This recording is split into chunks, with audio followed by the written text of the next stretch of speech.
So here it is, folks, it's the final countdown. That's right, the brand new League 2 campaign is just around the corner. And I've already made my predictions for the season. You can check that out right here on the channel. But what today's video is about is what the bookmakers think. I'm going to give you an update, the latest odds, right here, right now.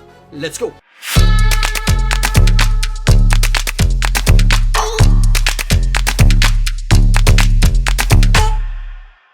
Right, folks, back once again with another update video. This time we're taking a look at League 2 and we're going to take a look at the odds, boys and girls, what the bookmakers think for League 2, and we'll get to that in just 1 second. If you're new to the channel, smash your subscribe button, keep you bang up to date with all things League 2 related, Blackburn Rovers related, world football related. We're going to all here under one roof. Excuse. That's right, folks. We've been doing this since the back end of May. This is the third and final update. Third and final video for League 2. I'm going to tell you what's been going on. To be honest with you, I was hoping to see a lot more fluctuation with these videos, but there's been a little bit of change from May to July, but ultimately it's kind of as you were. But let's take a little, just a bit of a recap before I will show you the July ones. I'll show you what we noticed in May. So let's get going. A bit of a recap here for you. So back in May, Plymouth Argyle, in fact, that just reminded me, the top has kind of fluctuated a little bit since then. So Plymouth were red hot favourites, 8-1 to go all out and win win League 2. Then it was Scunthorpe United, 9-1 with Mansfield and Bradford duking it out, 9-1. Walsall in the thick of things as well. Swindon were in the mix with Salford Forest Green for playoff contention as well. Then you have a chasing pack of Leyton Orient, Colchester and all that kind of good stuff. Down the bottom it was a well, not really a two-horse race. Morecambe looked certain for the drop, 66-1. Then it was a 3-horse race to join them, Grimsby, Macclesfield and Crawley, 50-1. So that was the state of flux in the month of May, or back end of May. Into the back end of June, it was kind of a rejig at the top. Bradford came out on top, 15-2. Salford knocking on their heels as well, 15-2. Scunthorpe United, their odds remain the same, but because of the surge of those other two, they dropped into third spot. Plymouth also dropped as well from 8-1 to 10-1, so their odds shortened, or lengthened, should I say. Scunthorpe, Mansfield as well lengthened, so they were back into more playoff contention. Northampton, they saw themselves rise up the table from 20-1 to 12-1. Walsall as well in the thick of things, their odds shortened, or bloody hell, lengthened. Forest Green, Leyton Orient as well. So Leyton Orient remained the same, 16-1. As for the bottom, it's pretty much as you were. Morecambe 66-1. Macclesfield, Crawley and Grimsby all 50-1. So no real change there for that. Now let's take a look at what it is currently as it stands. Recording this 26th of July. By the time this goes live, it could be August. We'll wait and see. I don't know when this bad boy is going to come out. So let's take a look at that, shall we? Into the bottom end here. Morecambe 100-1. Yep, the odds have completely fallen through, but they've not budged, obviously. So they are red hot favourites for the drop. Macclesfield are second favourites outright now. They were joint second favourites for the past 2 months. They're now 80-1. Grimsby and Crawley stay the same, 50-1. So they've been in that bottom 4 candidates for a while. And then we have Cheltenham, Cambridge, Stevenage and Port Vale. Again, those 4 have been in that sort of zone throughout the summer, so no real surprises there. As we kick on forward, Oldham, Crewe, Newport County are 33-1. That's quite surprising. Newport County was 16-1 back in the May, 20-1, and now 33-1. So they've kind of just gotten worse. As for Crewe, remain the same, 25-1. They kicked off back in May. Now they're 33-1. Positionally wise, they stay the same. Exeter as well, 20-1, 20-1, 25-1. They stay the same. So I'm quite surprised to see them so far down there. I thought they would be more in the top 8 sort of territory. Oldham as well. Odds have remained the same, 25-1, but positionally they've kind of gone up.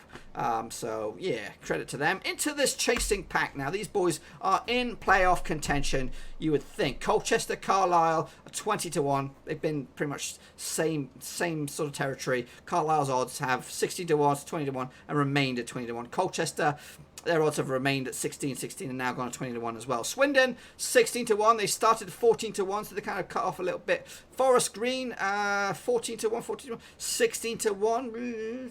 It's been pretty much consistent. Leyton Orient have remained 16-1 throughout the summer. Northampton, now this is the strange one, from 20-1 to 12-1. 14-1 now. They seem to be situating quite nicely. I think hot off the press. I think word in my ear. Yeah, producer Scott Wharton has signed for Northampton on loan, so they've just airtight their defence, so they should be up further up than that. So here we go, boys. So according to this, 1, 2, 3, 4, 5, 6, 7. So according to this, Northampton was squeezed into the playoffs. Then there'll be a sort of 1, 2, 3, 4 horse race between Orient, Walsall, Forest Green and Swindon for that last remaining playoff space. But the teams that have secured themselves in the playoffs are Scunthorpe United. Remember, they started as second favourites, 9-1. They remained at 9-1. They're now 12-1, so the odds have drifted a little bit. Mansfield Town, again, they started 9-1, third favourites. Then they went to fifth favourites. Now they're back at fourth favourites, so they're kind of all over the place. Plymouth started off first favourites, 8-1. They started favourites, 8-1. Then they drifted to 10-1. They've clawed their way back up, 8-1, alongside Mansfield now. The top two will be Bradford and Salford, but what order will they come out as? Well,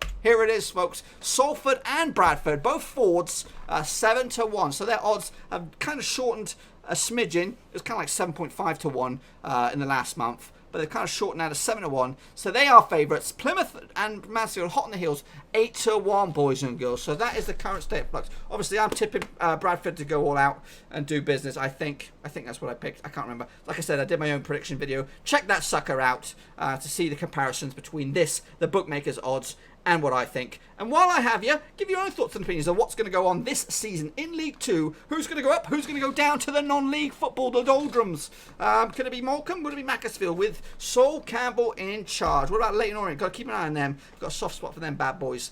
So let's see how they get on. Before we go, a bit of administration for you folks. I have got a fantasy football league. It is live. Get stuck in there because the cut-off, I think, is just around the corner next week or so. Code for that bad boy is up there. Free to enter, gives yourself a chance to win some money. Update videos right here on the channel. $10 a month for the manager of the month. $100 for the grand prize winner. You can buy yourself something cool with that money, I'm pretty sure. If not, you can give it to charity or something like that. If I win it, give it to number 2 place or charity. I don't know, something. We'll do something. What else we got? So, yeah, also monthly updates on Twitter. Weekly videos right here on the channel. Follow me out overseas on Twitter for updates. Just let you know, if you are a football fan in general, we'll be on live interactive prediction shows for the Champions League, Premier League and the Championship on the channel starting in September. I'll be doing the other predictions for those few games as recorded, normal, in August. So stand by for that, bad boys. And if you're bored on a Saturday and you can't make it to your team's game, you can watch me live on Twitch. I'll give you updates, kind of like a soccer Saturday for Blackburn Rovers and stuff. I'll give you updates from scores from all around the place, as well as some stats, some graphics and stuff going on behind me. It's a good old hoot. So if you're bored, check me out on Twitch. I'll be going live in the month of September and beyond. So that, my friends, is all I have for you. Hopefully you enjoyed the video. If you did, smash the thumbs up. If you're new, smash the subscribe. Gives you new videos right here every single day, I think. There might be the odd day where I miss a thing, but ultimately, football every single day, man. How can you top that? Also, give it a stick it up there is my predictions for this season. So check that sucker out while I got you. And give me your thoughts and opinions of what you think will happen this season out in League 1. Will it be Bradford? Will it be Plymouth? Will it be the Green Army? Or will it be Salford, coming back-to-back promotions or something crazy like that? Give me your thoughts and opinions in your comment section down below. Until then, I'm going to go. Ciao for now. Thanks again for watching. Please like, share, and most importantly, hit the subscribe button to keep you bang up to date with all things Blackburn Rovers related, Championship related, football related. We've got it all covered right under one roof. And while I still have you, please be sure to check out some of the old videos scattered along here. I hope.